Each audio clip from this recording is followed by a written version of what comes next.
شهروندان جمهوری تاجیکستان، امروزها واقعه‌هایی که در سرحد کشور ما رخ داده است همه ما را به تشویش آورده است. امروزها بینید که چگونه جوانمردان ما برای محافظت از وطن خود جان خود را فدا کرده ایستادند. به خاطر حفظ وطن خود، به خاطر صلح و ثبات کشور ما، امروزها چندین نفران جوانان کشور ما هلاک شده ایستادند. بیاین برای صلح و آسایشتگی کشورمان یک جایه سر از یک گریبان براریم.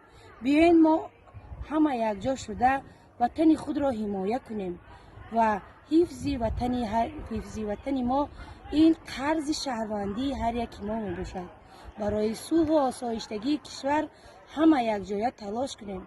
بگذار تاجیکستان آرام ما همیشه آرام باشد و فرزندان ما آرامانه در خانه هایمان با آسایشته زندگی کنند و آرامانه عمر به سر برند.